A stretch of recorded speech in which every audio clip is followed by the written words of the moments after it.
السلام عليكم ورحمة الله وبركاته إيجان يون سنين قال لي سارتش ويب كجر مالك كتايسن قرسيسو في جالقبا أس تقاسي صديق بارا جرتو تاني تقاستو سنة بودا سارتش ويب كجر كاني تقاني أتش بودا as gubbaa kanarratti jechuudha waan barbaaddan jettanii barreessitan jechuu waan fedhe keessanii waan isiif tolee barreessitanii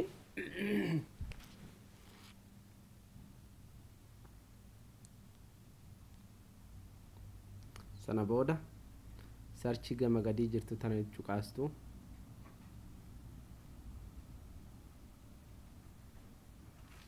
waa xiqqoon eeggattan jechuudhaan ariifattanii ni tarkin keessa laafaa yoo ta'e dafee fiduu dhabuun mala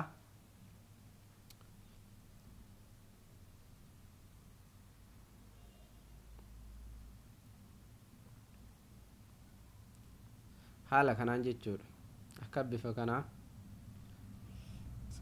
waan barbaaddan hedduu hin dhumatu ni yaa jechuudha hanga gadii kana hunda ni harkistanii bifa istaatisiidhaan kan barreeffamee ture kuweetoo garagaraa istaatisii irra barreeffamee kan jiru weeb sarchi gubbaa kan jiru kaara barbaaddan jechuudha sarchi gootanii argachuu dandeeysanii mekko emee waan biraa barreessu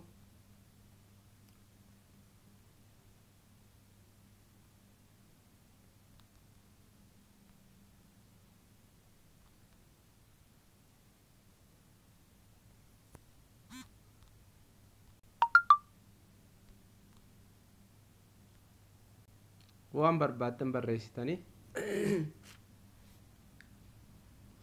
bifa kanaan isiniif fida jechuudha akka arguu jirtan kanatti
fakkeenyaaf amma yeroo nama erguu barbaaddan ka barbaaddan keessaa filattaniitti irra dhooytanii loadingiidha yeroo muraasa booda isiniif baasa.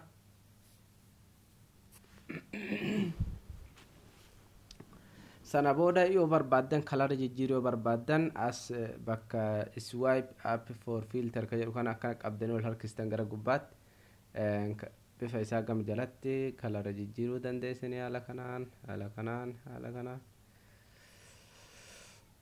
Okay, san booda yoo barbaaddan irratti barreessuu qalamaan yoo barbaaddan irra barreessuu dandeessanii akka barbaaddan gootanii. Okay, yoo sanii mijettan barreeffama qofaan barreessuu dandeessan jechuudha.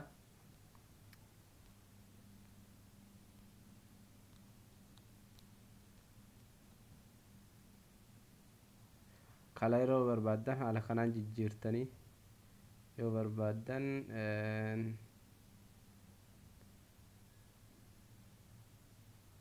gurraacha gochuu dandeessanii. Okay, as jala fakkeenyaaf yoo gaasoo barbaaddan quba keessan lamaan hin qabdanii akkatti xiqqeessuu dandeessu. waan barbaaddan emoojii gubbaa yoo kaaruu barbaaddan haala kanaan akka feetanii jechuudha.